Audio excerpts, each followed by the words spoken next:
We're just going to give everyone a couple more minutes before we get started.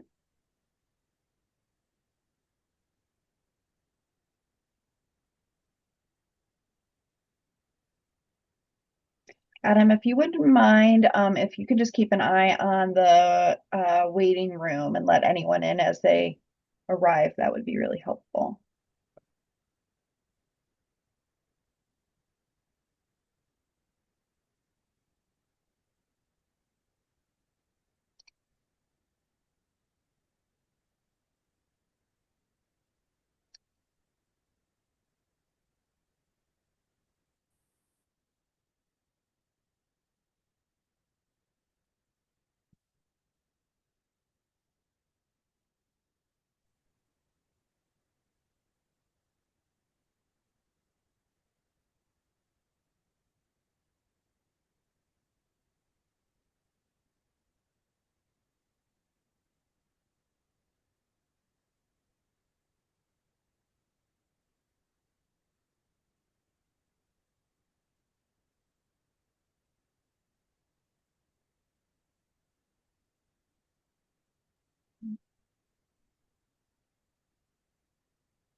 All right, we'll just get started in one more minute.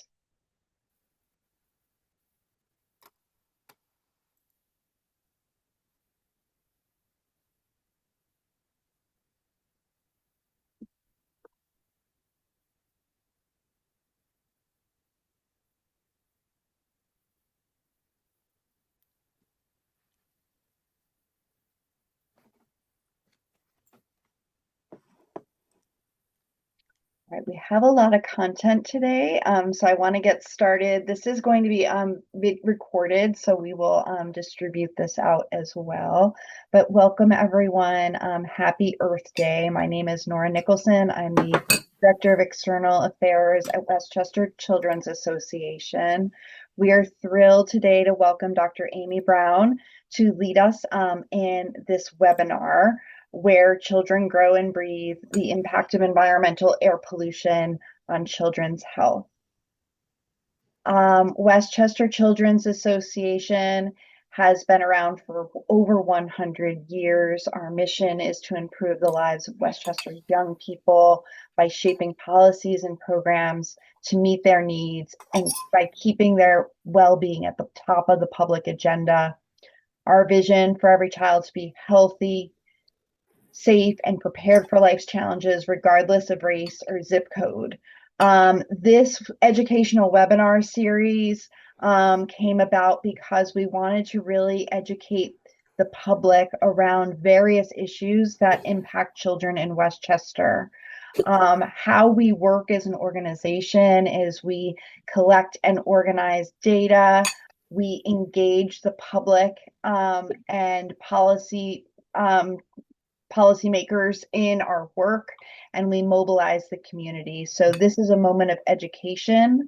This is not an area that we necessarily focus in. Our areas of focus are generally around child poverty, juvenile justice, children's well-being. But the environment is also something that's very, very important and impacting our children in Westchester County. So we've invited Amy to be part of this conversation that is sponsored by Valley Bank. So I just want to give a major thank you to Valley Bank for their sponsorship today of this webinar. So now I'm going to introduce Dr. Amy Brown, just to give you a little bit of her bio. Dr. Amy Brown is a board certified pediatric pulmonology and general pediatrics. She pursued her undergraduate degree at Emory University, her medical education at Temple University, and received her master's degree in bioethics at the University of Pennsylvania. She's an assistant professor of pediatrics at New York Medical College of Medicine and an adjunct associate professor of public health at the School of Health Sciences and Practice. She is currently employed by Boston Children's Health Physicians and is an attending physician in pediatric pulmonology at Maria Fareri Children's Hospital here in Westchester County. Besides her clinical work, Dr. Brown is engaged in education, research, public health, and advocacy. She is the Assistant Director for the Children's Environmental Health Center of the Hudson Valley, a Center Excellence Award by New York State, and a partner center to the New York State DOH-funded New York State Children's Environmental Health Center. She recently became the medical director of the Project ATOM New York, a national organization with a local New York State affiliation at Maria Fareri Children's Hospital. Project ATOM New York is an advocacy and training resource for cardiac emergency response planning in our local schools and youth sports organizations. Dr. Brown has given numerous lectures locally and nationally on pediatric asthma, environmentally triggered respiratory diseases, air pollution in schools, tobacco and vaping, preventative pediatric pulmonology, and outreach for Project ATOM. So I am thrilled to welcome her. I'm going to let her introduce herself and bring up her presentation. Welcome, Dr. Amy Brown. Thank you so much, Nora. Thank you to Westchester Children's Association. Thank you to the entire board. Thank you to Adam for this warm invitation, and additionally to Angel, who with Nora helped to coordinate this event. I am thrilled to be here today on Earth Day to be talking about this important topic. I am going to set up my screen share right now, so just bear with me for a moment while we get that set up. So you should right now see. Okay, can I get a thumbs up, Nora? Are you able to see my screen? Yes. Yes. Okay, great. Thank you so much. And thank you again for reading the bio. I know it had a lot of information, but I think it's really important, the roots of where I came from and really the passion for the environment for pediatrics is something that has been with me my whole entire life. And so I'm really honored to be able to practice in the field of pediatric pulmonology and take a high level view of how air pollution and various aspects of the environment impact children's respiratory health. So with that being said, we can get started with the presentation. I'm just going to advance my slides. So again, my name is Amy Brown, and Nora mentioned quite a bit about my background. I'm affiliated with several local medical programs, in particular Boston Children's Health Physicians, Westchester Medical Center, New York Medical College, and the New York State Centers for Children's Environmental Health. So how I spend I'm largely an academic physician. So I see patients in the clinical setting, largely Maria Fareri Children's Hospital. I'm an educator. I work at our local medical school, New York Medical College, and I also teach throughout New York State for multi-level learners, so high school students, college students, and other pre-professional students who are interested in the field of environmental health. I'm also engaged in environmental health research, advocacy, and outreach, and just thrilled to be here to work with Westchester Children's Association. And then in my spare time, I have three young children, 11, almost 10, and just turned 8. And so they keep me very busy as well. And I'm not originally from Westchester. I'm from Philadelphia, but I've been here for the past decade. And it's been really amazing to make an impact in the community here with many local organizations. So I just wanted to start off our talk by bringing into context how this came about. So in June of 2023, which many of you will remember, and we'll talk about the day that the sky turned orange. I remember I was on call for my practice, And I took a phone call from a family. And the question that the mom had was, should she do with her child at school? She was very concerned about sending him out with the new air quality alerts. This was something new for her. A lot of families, and especially those in our area, weren't as familiar with understanding what an air quality alert, what the air quality index was telling you. And we went from having um, some baseline understanding to really having to understand it tremendously to make decisions about our children's health. And so this parent of this child with asthma was asking for guidance on what to do for school and for after school activities. And one of the things that she said to me that really stuck with me is, if this air is making him sick, why and what can we do to fix the air? Why can't we fix the air? And that's really the question that had me thinking a lot about air pollution and children's health. I've had it on my mind for a while, but really putting it into that clinical context with what the mom was asking. So, the reality of what we do in medicine, what I do at the bedside with patients and in discussions, is that the medical interventions that I have are being undermined by the air that our patients breathe. And this is really evidenced in this case. I can give them medicines, I can make things better, but I can't stop the primary problem. And so, can we collectively change the primary problem? And I'm hoping by the end of the presentation, there's hope that we can. So I want you to frame your mindset for today's discussion as air pollution, thinking of it as a primary pediatric health risk. And in the field of public health, when we talk about risk communication, so again, air pollution is the risk. A lot of times, how we're trained, I'm just going to be very transparent on how I deliver messaging, is we think about the what, the so what, so why is it important, and then the now what. And so, the what of this story is my first learning objective, where I'm going to talk to you about air pollution and hope that you appreciate why it's a critical issue in our community. And then I'm going to explain why that's important. And we'll talk about children's unique vulnerabilities to environmental exposures, and obviously focused on air pollution. And then recognize the health and daily life burden that air pollution places on children with asthma and all children and their families.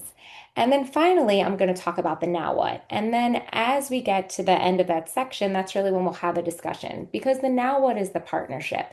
The now what isn't just what I do as a pediatric pulmonologist and what those of us do in the field of medicine. It's really thinking about how we together as a community and as a society can reduce air pollution. And so, with that, that's my roadmap for today. I'm happy to take questions. So, if you do have questions along the way, we can address them in the chat. Nora, at any time, please feel free to interrupt. And then, otherwise, we will have time for Q&A at the end. So, again, let's start with the what. And this is just going to be a lot of information about what air pollutants are and why that matters with children's health. So air pollutants are a diverse group of toxins that change the physical, chemical, or biological constituents of the environment. And this diagram that you can see over here is just the 6 common air pollutants as named by the Clean Air Act. And we'll talk about the Clean Air Act throughout the presentation. We're going to focus in particular on ground level ozone, nitrogen dioxide, and particulate matter. And in thinking about air pollution and its connection to health, I just wanted to highlight that making those connections are very difficult. But one of the ways that we do that is by using a scale called disability adjusted life years. And that's really our main tool that we've used over the years to think about the aggregate effects of pollution on health and how we quantify them. So first, let's talk about pollutant emissions. So where does air pollution come from? And they fall into different categories. So the first is your natural sources. So these are things like forest fires, wildfires, dust storms, volcanoes, and agriculture. Many of these volcanoes are not relevant here, but as we know, forest fires, especially the drift from wildfires, can be very relevant. The next is the area sources. And so these are all of our domestic activities that occur in and around both rural, suburban, and urban areas. And this is often referred to as the built environment and really plays a large role in local exposure to pollution. The next is our mobile source. So mobile source, again, is a huge contributor to pollutant emissions. And these are our vehicle emissions and something called TRAP, which is traffic related air pollution. And again, is a big local driver. However, because of our largely interconnected society, certain pockets and areas where there's heavy traffic, the drift from those can cause effects even into areas beyond very heavy traffic flow. And then finally, there's stationary sources. So the stationary sources are really our industrial emissions. These are power plants. These are petrochemicals, power stations. Our proximity to the Bronx puts us at risk for the peaker power plants that are there. And so really thinking about those industrial emissions that are nearby, also they'll play a role in our local pollutant emissions. And then finally, one thing that I just wanted to highlight also is that there are air pollutant emissions of radioactive origins. Of course, if there's ever any nuclear fallout, but really thinking about something that's very relevant here. I won't touch on in this talk, but naturally occurring pollutants. And one of those is radon. And I'm sure many of you who are listening today have either heard of radon in the Westchester area, have had your home test for radon. And again, it's a kind of a talk in itself, and it won't necessarily come up as much, but it is a very important pollutant that we should be thinking about as well. And we often are in separate studies. Um, and so with air pollutants and particulate matter, so this is again, the Clean Air Act defines 6 different criteria pollutants, and particulate matter is one of them. So particulate matter includes toxins with very small diameter. So these are very, very small toxins that are capable of penetrating the respiratory tree. And oftentimes we'll see where it says PM, a small subscript, and that just describes the microns, the size of the actual particulate. And what you can see from table 1 over here is that the particle size, so the smaller it is, the deeper down it can go into the lungs. The deepest part of our lungs are called the alveoli. And so the smaller the particulate, the further it can get down in the lungs. In the alveoli, that is where the where oxygen from the environment gets into the bloodstream. And so again, those small particulates that can get deep into the lungs are very dangerous because they can easily come in contact with the bloodstream. These come from a variety of sources, and because they're so small, they have an extended half-life in the environment. And the smaller they are, the longer they can stay around in the environment. And the smaller they are, the more likely they are to have various health effects. And so again, table 2 here, what I'm just showing you is that the particulate contaminants, when we think about smog and soot and tobacco smoke and dust, these all contain particulate matters as well. And many of these are so small that they're on the size of various bacteria and viruses that we know can get deep down into our lungs. And so this is just showing you what was in the table graphically, the relative size of particulates. These are commonly shown graphics. The one with the fine beach sand here is showing you how large a fine beach sand piece is compared to a human hair, compared to over here, the diameter of particulate matter 2.5.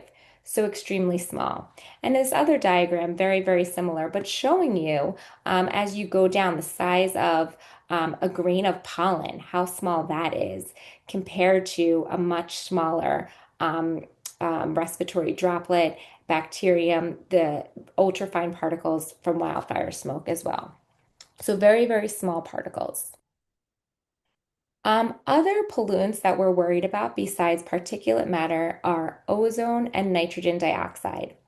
So ozone is naturally produced in the atmosphere, and at the highest level of our atmosphere, in the stratosphere, ozone is very protective. And so this stratosphere, the ozone layer, is anywhere from 5 to 30 miles wide.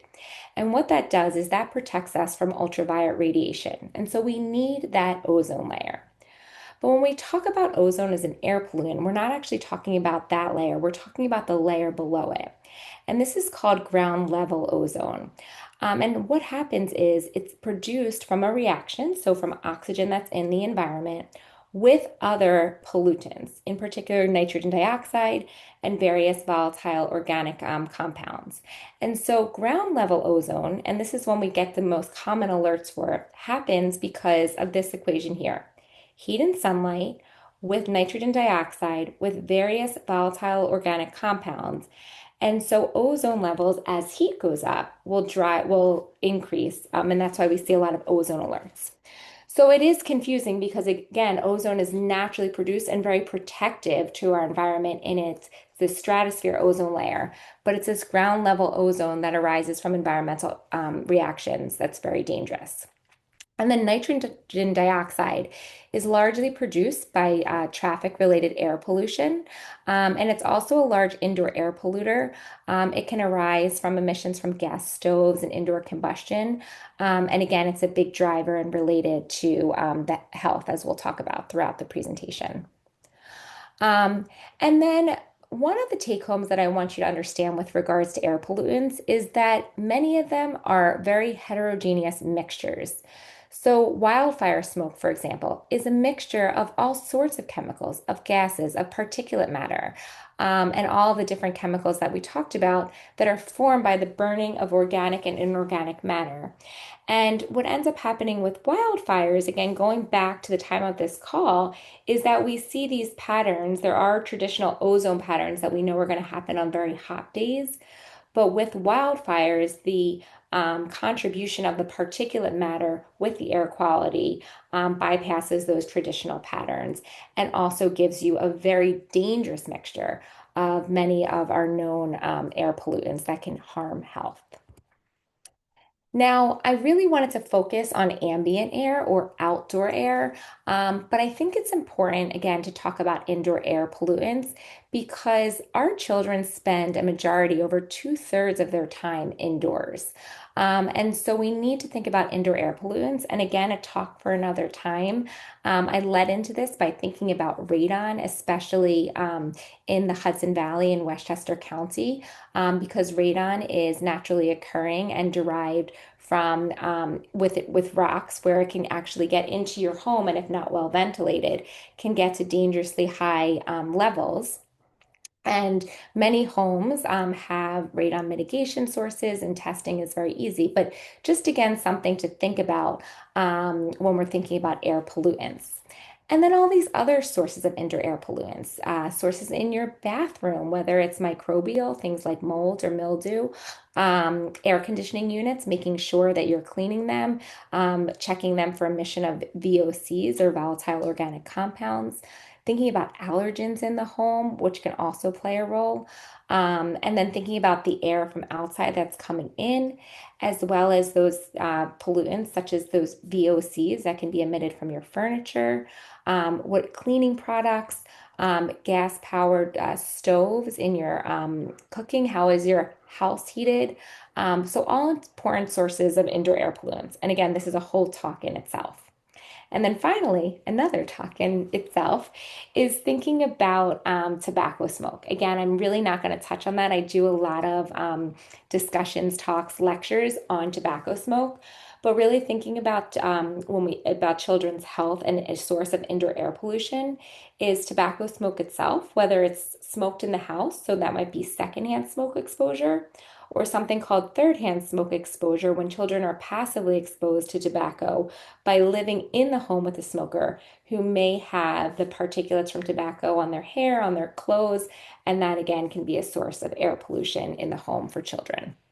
Um, so a lot to tackle. Again, this is just going to be a really focused talk to frame the issue, but these are all very important areas to dive into at another time. So, who is susceptible to air pollution? And of course, the general population. No one benefits from air pollution. And certain groups are more susceptible than others. So, we're going to touch on perinatal health and briefly talk about the health of pregnant women and health effects from air pollution. Of course, we're going to focus on children. We'll mention also that the elderly are more likely to have adverse health effects from air pollution, those with underlying chronic medical conditions. And as a pulmonologist, and I'm gonna do a deeper dive into what is asthma, but it's really children with asthma. These are children with highly sensitive lungs that we see a high burden of disease with regards to exposure to air pollution. And we'll spend a lot of time talking about that. So I realize that many in the room, you may or may not have a medical or health background. And so I just wanted to take a moment to talk about asthma, because, my thinking and my understanding about asthma, of course, I want to make sure that I can relay that to the audience so that you can really understand why air pollution triggers asthma. So, asthma has the following features. It's episodic. So, it's here today, it's gone tomorrow. But the hallmark of it is that it is a chronic condition. And some patients, especially those who are poorly controlled, may have chronic symptoms. And what are those symptoms? So, they can be cough, wheeze, chest tightness, difficulty breathing. But again, the episodic nature makes it very hard to treat. And the episodic nature often happens because of a trigger. So that could be a virus, that could be air pollution, poor air quality. There are a variety of different triggers. And so when your lungs are triggered, the fancy word we use is bronchial hyperresponsiveness. And I'll show you this graphically. So this is just a depiction of the lungs, and we're deep in the lungs and the airways. And your airways, they're tubes. They're conducting tubes to bring air into that deep part of the lung I mentioned called the alveoli. And they're lined by airway smooth muscle. And what happens with asthma is that the muscles around the airways tighten because, again, they're having a hypersensitive reaction. They can produce more mucus. And so, air that, as you can see from this first diagram here, which should have a very wide diameter to flow through, now has a much smaller diameter. There may be mucus there. And again, it's this whole cascade that makes breathing very difficult. Now, this is one of my favorite pictures that I use a lot when I'm talking about asthma, whether it's with families or those in the medical field, because the most important thing with asthma is understanding that it's in fact a chronic disease. These were those features that I talked about. But the main thing to know is that the symptoms are just the tip of the iceberg. And so there's a lot happening under the surface, and we know that air pollution can impact all of those things under the surface, and even a low level of air pollution without there being a spike in symptoms can have an adverse effect on all these different aspects of asthma. Okay, so now that we've talked a little bit about what air pollution is and the pollutants of concern, or at least of concern, especially with children and with asthma, let's talk about why we're talking about this for the Westchester Children's Association. So, what is our local asthma burden? So, in Westchester County, over 219,000 children reside here. And 19,000, I think it was like 19,025 when I looked the other day, children are affected by asthma in Westchester. And then if we collectively think about Westchester and the Hudson Valley, that's greater than 43,000 children. And then on the adult side of things, over 78,000 adults are affected by asthma in Westchester County. And Westchester County has been a persistent hotspot pre and post pandemic. And so I say this because when we think about, and I'll show you some of the data from the American Lung Association. But when we think about trends and changes that have taken place, what we know is that in Westchester County, regardless of changes in traffic patterns, regardless of changes in activities, we're still seeing a very high burden of air pollution here in Westchester County. And so this high prevalence of asthma lowers our pollution threshold, making these minor life irritants life-threatening hazards to those, especially with asthma, especially children with asthma. And so this actually came out today. So every year, the American Lung Association on Earth Day publishes something called the State of the Air. And what they do is they look at various air pollutants. So for the American Lung Association in Westchester County, and you can do this for any zip code, we only measure ozone. They don't have data collected year after year for particulate matter. And what they do is they collect the data, and you can see over here the grade, which I'll get to. Oops. which I'll get to in just a second. So on the x-axis here is just year after year, and this is the baseline of 3.3, which is a weighted average of looking back to the prior 3 years. And this is where we want to be below. So what you can see is that over the past many decades, and one could argue that especially with the Clean Air Act, especially in the 90s with changes that were made, we've been able to bring these numbers down. And we did actually see that around the time of pre and into the pandemic, that the numbers went down slightly below that 3.3 threshold.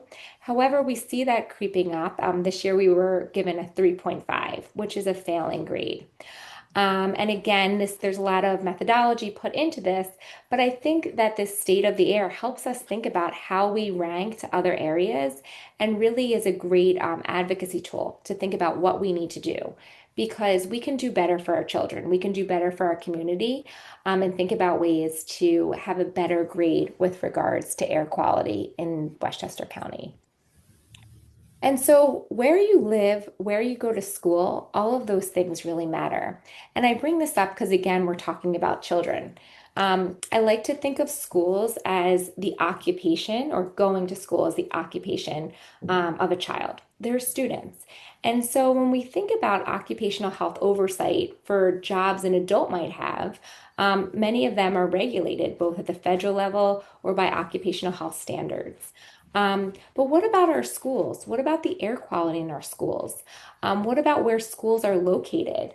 And there's been a lot of policy changes to help us think about those. But air pollution exposure is really an environmental justice issue, and where children go to school matters because they're spending 6 to 8 hours there a day. And so that's really important.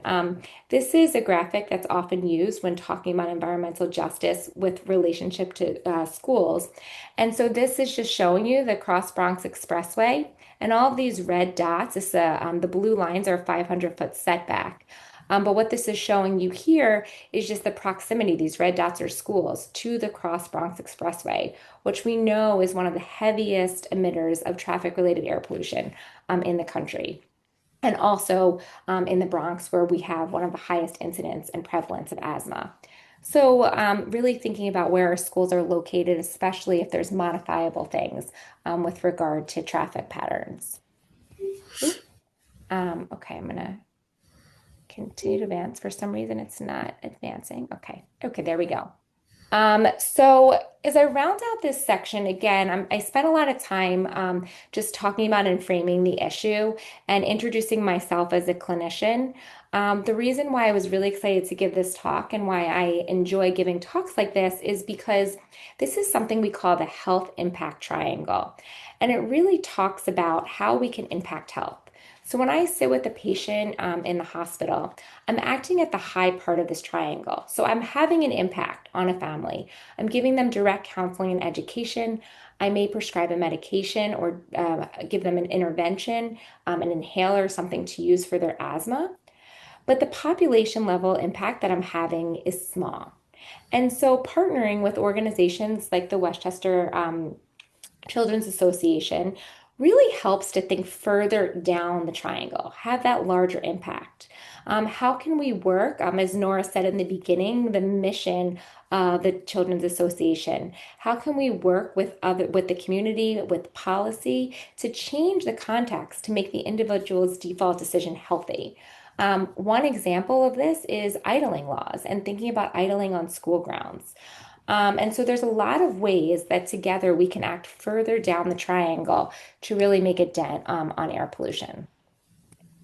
Okay, so now I'm going to transition into the second part of the talk where I'm going to take everything I just told you about, the burden of asthma, what is air pollution, and talk about this in the context of children and in health. So children are uniquely vulnerable to the environment. And this is because they're growing, they're developing. Every single organ in their body is growing and developing over time to reach its full potential at adulthood. And so if there are toxin exposure, if there are adverse exposures that occur, especially during what we call critical windows of development, So this is during the prenatal period. This is during the infant period. This is during adolescent period. There are periods of time where we know there are critical changes in the body, and air pollution exposure during those times can be very dangerous. Children also have a lot of breathing differences, different breathing zones in their lungs, and I'll highlight in the next slide. And they also consume more oxygen, so different physiologic changes with oxygen consumption. Again, I'm speaking as a pulmonologist, so I'm going to focus on the lungs and on the breathing differences. But it's also important to note that children also have differences with regards to ingestion. So they consume more water and food per pound of body weight than adults. And they also have various metabolic differences. Same with the skin. Children will also absorb more from the skin than an adult as well. And then children just have differences in distribution and metabolism of environmental toxins. Some of this has to do with just maturity of their detoxification system, such as the liver, and also how they distribute toxins as well. But so if we focus on the lungs, one thing that I will often say, it's a famous quote from any environmental talk, is children are not just little or small adults. And so I started to talk about the air they breathe in. So children breathe more air per pound of body weight, meaning that if the air is polluted, they're effectively taking in a higher dose of the environment or a higher dose of that air pollutant than their adult counterpart.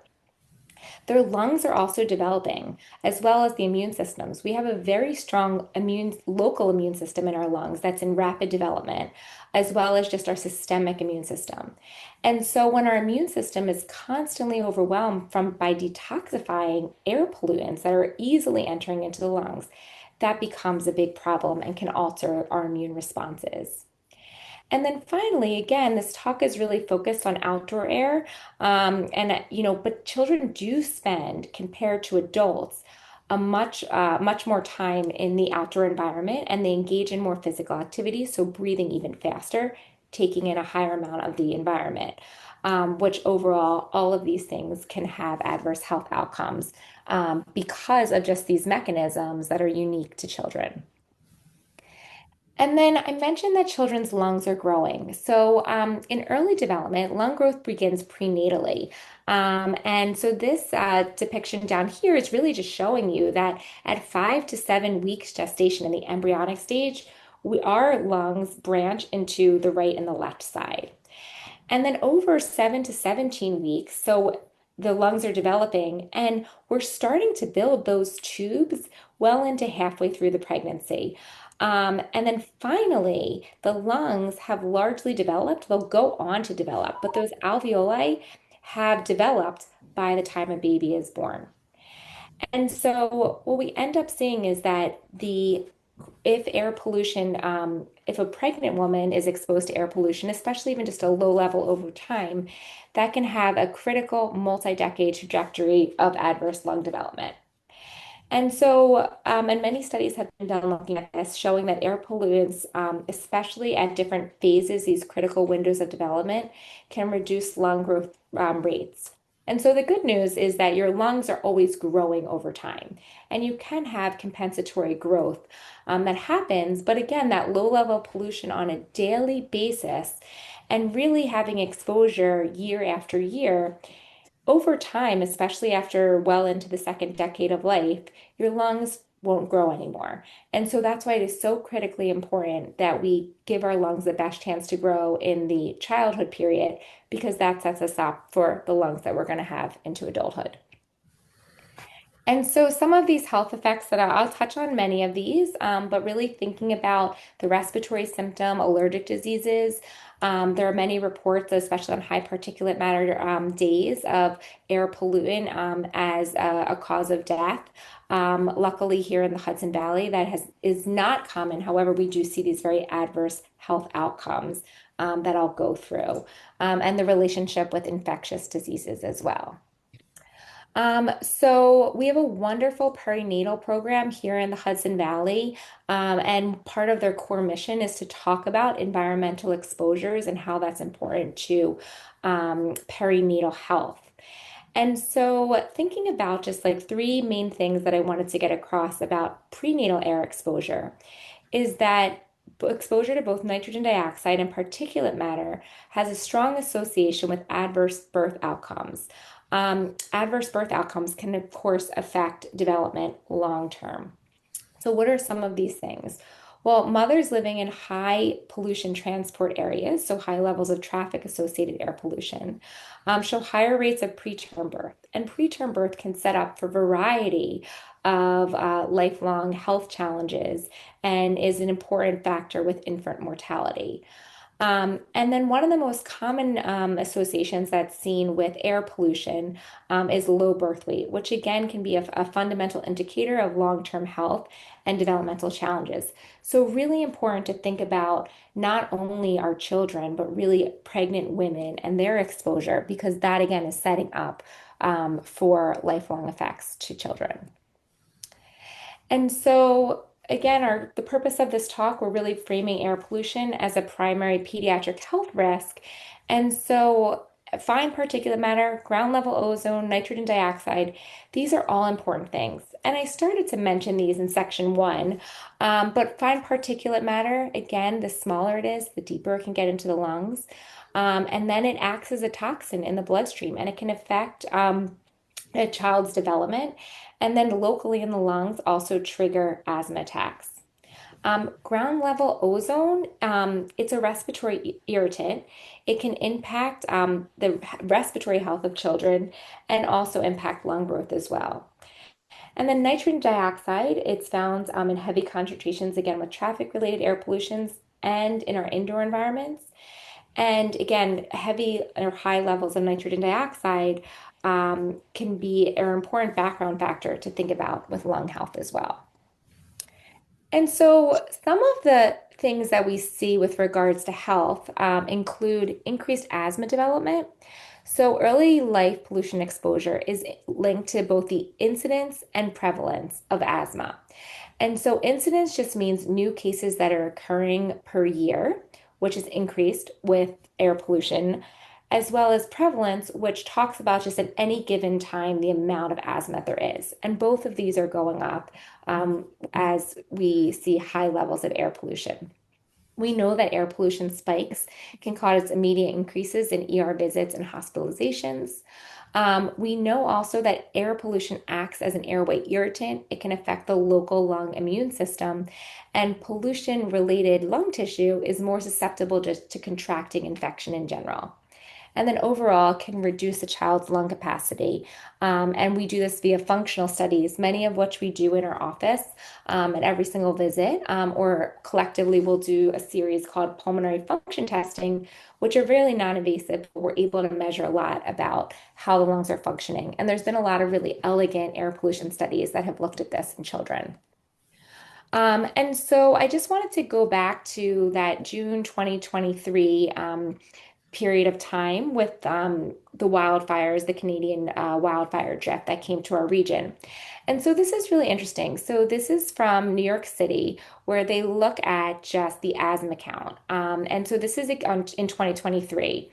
This is a period of time from mid-April, so just April 18th to June 19th, 2023. So in this 2-month period, you can see the number of people who went to the emergency room for asthma. And what you see over here is June 3rd is right here. And several days later, we had nearly our highest peak in that 2-month period because of the air pollution exposure. And so the data really speaks volumes, and we'll talk about data-driven advocacy. But what we see is when we have these adverse events, whether it's a air quality alert, wildfire drift, we do see that asthma count as measured by ER visits, exacerbations is going up. This over here is a graph. It's another really elegant done study that was done by the Pediatric Pulmonology Division at New York Presbyterian Columbia. And what they looked at is when we think of asthma exacerbations, a lot of times we think a child gets a cold and that causes an asthma exacerbation. But what they described in 2024 was actually that poor air quality is associated with viral negative asthma exacerbations. So this green line over here is viral negative, exacerbation positive. And on the x-axis, you can see air quality index. And as you see that number getting higher, so all the way here at 160 at the bottom, On the y-axis is something called the FEV1 percent predicted. That's your forced expiratory volume in the first second of a pulmonary function maneuver. And so what this is telling you is the lower the number is, the less air, the more obstructed your airways are. And so what we see is in this viral negative exacerbation positive group, higher air quality is correlated with the lower FEV1 or more obstructed airways. And then this is also shown here where we see in these two graphs air quality index on the y-axis here and exacerbations.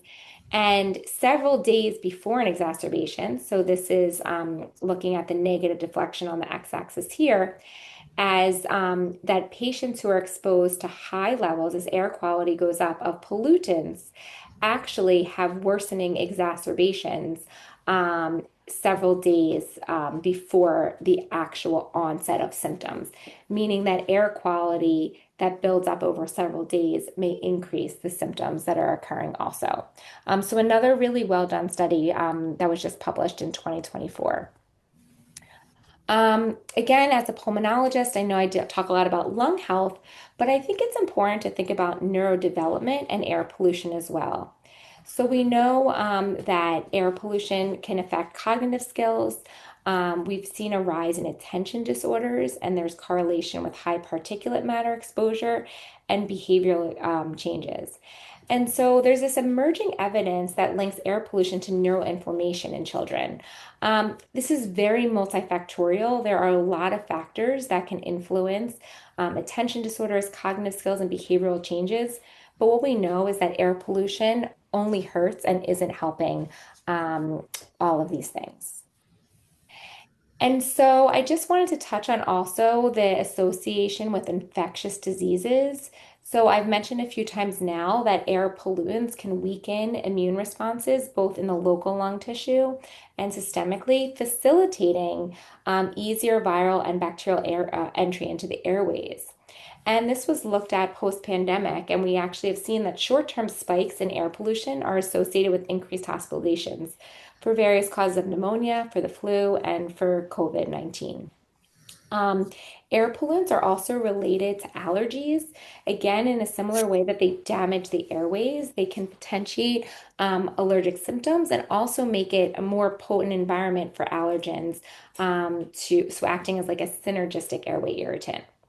And then I won't have time to really get into this, but air pollution is a primary driver of our changing climate, which independently than what I was talking about at the systemic level, can increase and make more intense pollen seasons. So a very hard dynamic that we need to critically think about. I just wanted to touch on schools because I think this is a really important concept to think about where our children learn and breathe and thinking about the health of our schools. And so again, indoor and outdoor air will mix and where our schools are located is important.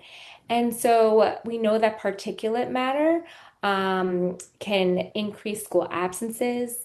Again, I mentioned it as a health inequity issue. It's an academic inequity issue.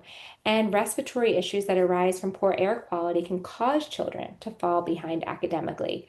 So, really important to think about the microenvironment of our schools and again in that larger environment of air pollutants. I see that it's 12:50, so I'm gonna go. I'll move a little bit more quickly so we have time for questions. But the final thing that I wanted to come to, because there's a lot to say on this topic, is really thinking about the long-term health effects. So childhood exposure to air pollutants can increase the risk for a variety of things. Of course, it can increase the risk for adult asthma or adult chronic obstructive pulmonary disease, cardiovascular disease, and metabolic disease. And what's interesting is that this is all through one common mechanism. Um, Air pollution can create a state of systemic inflammation, which is a hallmark feature of many of these diseases. So the specific mechanistic factors of each disease will differ, but really thinking of air pollution or air pollutants as pro-inflammatory kind of helps us also think about the development and the variety of diseases that are occurring from air pollution. And so, air pollution in childhood, air pollution even prenatally can shape lifelong health trajectories. And so, again, in 2023, when I was talking to the mother over the phone call, I was very quickly explaining the air quality tool. Just to mention that this tool, I use often airnow.gov, although many different platforms have air quality interpretation tools that look similar to this. Um, but this was not designed to be a for direct public, like individual consumer use. It was designed really as a public health tool. So adapting it to the individual, to a parent, to really understand and make health choices about has been a challenge and something that has been addressed by many academic societies, the American Thoracic Society, over the past few years. So, should we use air quality in asthma action plans? Should we use that as a advice piece for parents? We don't really have we have some better ones now, but prior to 2023, we didn't really have great tools to tell us if we should. And so the consensus was by many of us that we should use this tool, that this tool is helpful, but really thinking about an elegant study that's designed looking at this tool and how it impacts outcomes is something that's been in the works. By many smart people who are thinking about it. And again, I'm sure many in the audience are familiar. This was from yesterday, I live in Irvington. And so right now our air quality is good. The thing that's important is that this looks at it can look at different pollutants. Most look at ozone and PM 2.5. And then the one that is the highest is what it'll report on. So it's not actually adding the two, it's just telling you which one is the highest. So important to look and see what pollutant is actually driving it. So on the wildfire days, the PM 2.5 level was the one that was exceptionally high as well. Again, in the interest of time, we spent some time talking about sources in the first slide. These are just some that are very relevant to the Westchester area, thinking about highways, industrial output, and thinking about just summertime and our changing weather patterns that we have as well. Um, so, and then lastly, before I jump to the section where we talk about some solution, and then now what, the air quality alert frequency. In 2023, 12% of our days of 365 calendar days, which was a little over 40 days of the year, had high ozone levels.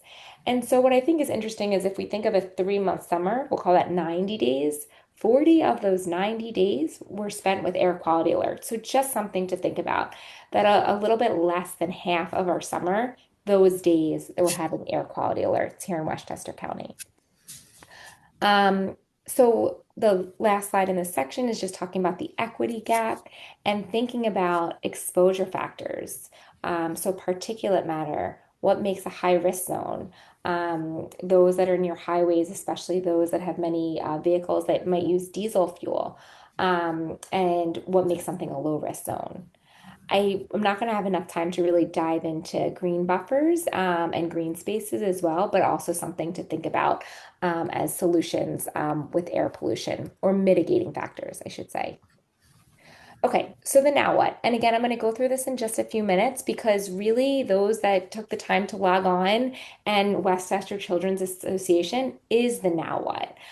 So the connectors, the folks that are out there that are advocating for our children is really what we can do to tackle air pollution.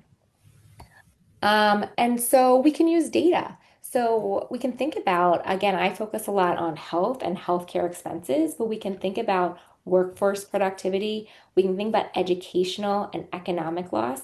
But when we're presenting this, whether it's to policymakers, whether it's to school boards, there's different audiences, but data-driven advocacy is really important. And what we're able to see because we have measurable data is we can think about not only the individual healthcare, but we can think about or healthcare outcomes. We can think about also workforce productivity, economic losses, educational things. Um, and policy really is a lot of the solution here. I won't have enough time to really dive into some of the policies, but the main take home here is that there is measurable data, and air quality is a variable that can be improved. And so we can track that if a policy is in place. So, in particular, with the Clean Air Act. Um, this was just to kind of, if we had time, go through what the criteria pollutants are, but in the interest of time, I'm going to just jump to the next slide. And so these are some things that are already being done in Westchester County, thinking about clean transport strategies. New York State is an anti-idling state. Thinking about that, that plays a really big role. Schools, making sure there's anti-idling zones, signs up for reminders, all of those things play a really big role in local air pollution. And then also thinking again about the school environment, proper filtration in the schools, proper ventilation, thinking about measuring air quality directly at the source, directly at school, so that we can impact children's health. That goes a long way too. And so, this is really about securing our children's future. These are some actions that we take in the healthcare sector. And I won't have enough time to go in full detail, but what I wanted to close with is really my amazing team and how I got involved in this work. And so as the Hudson Valley Environmental Center is part of this larger statewide network in New York State. We are so fortunate. We are the only state in the country that has a coordinated environmental health network focused on children. We combine, I'll show you over here. So we have 8 different centers across 7 regions in New York State. Last week, we just had our annual meeting, which is an energizing and really inspiring time, but we all work together towards a healthier future for children and environmental health. We have our academic centers, we have community partners, and it's a really amazing collaboration to be a part of. This is our local center here. Many of you may even recognize some of these folks that I work with. And this is our proclamation from the Westchester County Youth Bureau from this past year in honor of Children's Environmental Health Day. We are, as again, a center of excellence. We see patients, we do education and research, and advocacy and community engagement. This is our initial division chief, Dr. Alan Dozer, who started the program almost 4 decades ago and is now the president of Boston Children's Health Physicians. And so we provide asthma-centric care. And within our pediatric pulmonology program is our environmental health center. And we're actually the only pediatric pulmonology division in the country that has this model. Again, in the interest of time, I'll go through this quickly, but we have a very large program. So if there's ever any clinical connections that need to be made, I'm always happy to do that. We have a high standard of care, especially for a sustainable environmental health infrastructure. And we're really interested in education and educating the next generation of healthcare leaders. I will send over with Nora some information about our training programs, one of which is a summer academy that's for multi-level learners in environmental health and public health, where we do advocacy work intertwined with our core curriculum. This is just some information about our students from last year. We enroll anywhere from 60 to 70 students across New York State who all work together. And then this is some of the things that they came up with, especially air pollution tends to be a hot topic. So we talk about how to engage the public about air pollution, and they combine critical thinking with creativity to come up with different tools that we can use in our practice. One of the tools that we commonly use, and again, I can send out links to this, is our prescriptions for prevention. We have this integrated in our electronic health records, but we use this also to talk to families about health, and our students are constantly working with us to innovate these. Okay, so with that being said, here's my summary slide, but it's 1 o'clock, so not much time for a summary. I have my references as well, but again, in the interest of time, I will stop my screen share so I can see everyone. And I'm going to bring you over here and turn it over for questions if you have them, or we could go to email, whatever's best. Thank you. Thank you, Amy. That was an amazing presentation. Really, really appreciate it. I'm going to see if there are any questions from the audience. I do have one. Um, I know the northwestern corner of the county has facilities like in the past Indian Point, but also a facility at Charles Point that burns plastics. So I mean, I looked up your air now and we're at like 33 or 34. Mhm. It's still in the good range, but I'm told that we have higher propensities of asthma and, air pollutants in the air. Mhm. And I know there's been a lot of advocacy about changing, over and blah, blah, blah, and the contracts. But I'm wondering if you are aware of any community initiatives or programming that facility is kind of responsible it, in putting in place due to the higher risks that, the local community has to developing these types of um, conditions or exasperating them. Yeah. That was a No, lot, that's sorry. Yeah, no, of course. That's a really great question. And this comes up a lot. I've worked with other advocacy groups, especially there's one in Peekskill, WAS, which talks about, yeah, I see everyone shaking their head, about the local incinerator there, like that these industrial emissions, right? Those stationary sources that are where our children live, where families live, where they go to school, emitting pollutants. One of the limitations of the air quality index, you mentioned you check the ozone, is that it measures ozone, it measures particulates, but I actually don't know the complete chemical mix of what is being emitted from that. And it's likely not, I mean, things will interact to create higher ozone levels, but ozone is probably not the primary driver. And my guess is the primary driver of air pollution is something that we may not even be able to measure there. So, to answer your question, I think this is really where kind of advocacy and accountability of community members plays a big role. So, thinking about kind of bringing that up, bringing that to front of mind, working with schools especially to think about that issue. I don't have an exact answer for you, but I think about like the WAS approach of educating the community, of engaging policymakers. Again, the data does speak volumes, but in absence of the data, if I can't measure every chemical that's produced there, could we look at other factors like rates of asthma? Are there things, or could we extrapolate? We know this isn't good. And storytelling. So sometimes, I focused on data because that does speak volumes, but even just the storytelling, right? Why I mentioned that case, the stories that families and parents can tell about their children living in those areas also helps. So, I wish I had a better answer for you. I don't, but I think that this is really where advocacy kind of takes a strong stand to industry. Just one point. I think what's happening with advocacy is it's coming um, up with the taxpayer money that those entities are providing for the for the local um, municipalities. And we already lost Indian Point, so I don't think they want to lose another one. Yeah.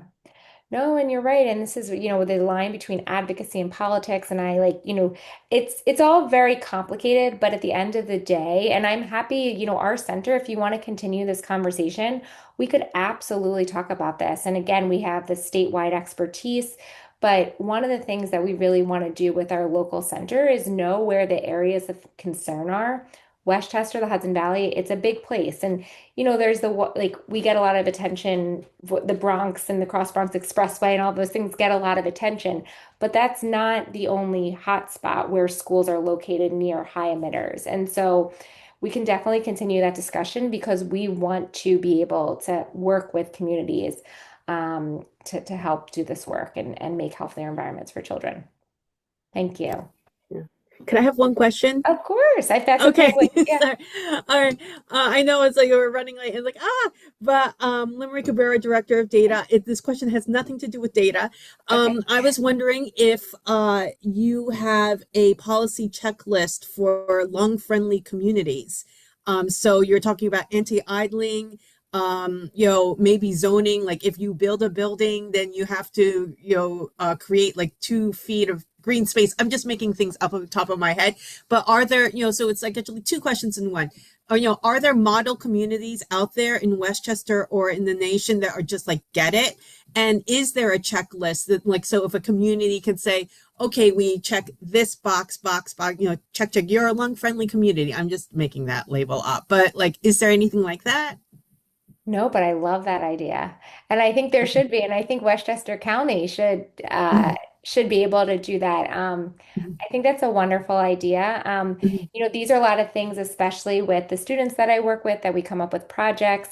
mhm, But I think that's a fantastic idea. mhm, And that should exist. And that does exist for other things related to health, where there is a checklist of what mhm, has to be done for whether it's accreditation or certification. And so that is a great place to think about, especially with schools, and mhm, thinking about, lung health for schools, the checklist that mhm, exists, thinking about mhm, like the school environmental health program that's run through the New York State Department of Health. mhm. Um, but I definitely, and again, another conversation I'd love to continue because Yeah. that's a really great idea. It Mhm, does not exist that I know of. The American Lung Association may have some like suggestions, but I don't know that we have like a local policy manifesto of what lung mhm, healthy schools look like. And that could be really powerful to have. mhm. So we should definitely continue that discussion. Okay. Great. Thank you. Thank And you. I'll probably reach out to you about all the other dashboards. I was like writing it Yeah, down. Okay. absolutely. Yeah, I All right. apologize that I went right to the minute. No, no, no, no problem. And I was in the middle of a hiccup, attack in the first 5 minutes. So I couldn't put my camera on. Otherwise, you would have seen me like going up and down, but sorry. No worries. And Lindsay, thank you for sharing Molly Franco's information. That was a Great. great connection. Um, and I love the idea of creating a checklist. I have a question from a parent perspective. So when you see that air quality is diminished, I mean, what is your best advice for parents taking care of children that have asthma? So that's a great question. And again, the air quality index wasn't meant to be like a direct to patient tool at first. We're now using it as that, but it was meant to be like a public health tool. And so, but I do think it has its place. I use it often. Depending on if your child has asthma or any other, they fall into that like sensitive children have a sensitive condition to the unhealthy air. So if they have asthma, this is a time where I always tell parents, make sure you have your rescue inhaler. Make sure that you have your controllers. How has your control been? If it's been poor, then let's talk about it before, especially when we see ozone spikes over the summer. But if the control has been poor, you're just getting over a cold, and the air quality is bad, and your child wants to go play in a soccer game, you can do one of two things. You can tell them they can't play, which is reasonable from a health perspective, but also that's hard. Um, but the other thing that you can do is you can give them their controller medicine. Make sure you give it that day. You can give them their rescue before they do the activity. So there are ways to mitigate risk. Sometimes it comes down to a personal decision on the parent. Sometimes it comes down to the degree of illness. If I have a patient with severe asthma, I'm going to tell them that they shouldn't play in the soccer game if they've had a cold on a bad air quality day. If they have mild asthma and they've been great, I'm going to make sure they have their rescue. But I may tell them, like, it's hard because I can't change the default yet, right? This is what the air is. And that's when I say to parents, but let's work together, find out what's happening in your school, what's happening around the field, is it near a highway, and all of those things. So really is very context dependent, and that's where we have those like individual counseling discussions with families. But with the wildfire smoke in 2023, there was kind of more of a blanket recommendation to just stay inside. Schools canceled field trips, there was indoor recess. But in those gray areas, especially 100 to 150, what you do is really interpreted by working together with families and clinicians. Yeah, yeah. Thank you. And I think, we work with the Westchester Alliance for Sustainable Solutions, WAS, and talk to Oh, yeah. them about when there is I've been to a meeting with them recently, and they sort of talked about when there's an issue at the incinerator where their levels shoot up, Mhm. and it's not necessarily communicated to the community that happens, right? But all of a sudden the particulates in the air get so much worse before it's fixed, and Right, there's really no signal for families to know that that's happening, and how to sort of educate around that and hold them accountable for that right, too. right, right. Absolutely. Yeah, those are great points. Yeah. Does anyone else on the call have anything for Dr. Amy Brown? I just want to thank you so much for being here today. Really reflecting on Earth Day about the importance of our environment. Linda, do you have something? Yes, I want to ask you something. If a child, and I'm asking you this as experience firsthand, if a child has asthma, right, but is not wheezing, and you can't tell that they have asthma, what would you recommend for the parents? So that's a great question. So that's really, if you remember the diagram that I had of the iceberg and the symptoms were the top of the iceberg. So that's really where addressing what is happening on with asthma regards to inflammation and tighter airways. And so we can measure control. So what happens when they get a cold? Does the cold turn to prednisone and severe exacerbation and ER visit? So we look at both the duration and the severity of triggers and how the lungs respond to decide whether that what's happening below the surface is creating too much of a problem that those symptoms are going to really poke up, either straight up or kind of go like this. And so we can do that. We can couple that with lung function tests. So I mentioned we do some similar to blood pressure. We do that with our vital signs. So when we see patients in the office, they come in, they get their height, weight, oxygen checked, and they do a breathing test. And that's part of our vital sign set. That can also tell me whether there's stuff happening below the surface. Um, so even if they're not wheezing, even if they're not having symptoms, thinking about like the duration and severity of triggers and how they respond to them can help us know what type of asthma it is. Is it mild? Is it persisting? Is it a mild persistent asthma? Is it more moderate persistent? And then we can decide if a type of medication is needed. Sometimes what we do is I do a lot of work with healthy homes and like thinking about a healthy home approach. So we don't always just say you need medication. We then would talk about environmental triggers in the home. Can we use mattress casing? Are there allergens? Is there a HEPA filter? So thinking about all of those things to create a healthy environment. Um, so your question is, there's a lot of different routes we can go, but I think, and we do a lot of education for primary care providers. This is a lot for, general pediatricians to address. So that's why sometimes with patients with asthma, even if it seems mild, it's a good idea to come see us. Or again, we provide this education to primary care doctors. Um, but I think it's really about just checking in and thinking about all of those different components so we can address them before it becomes a big issue. Thank you. Of course.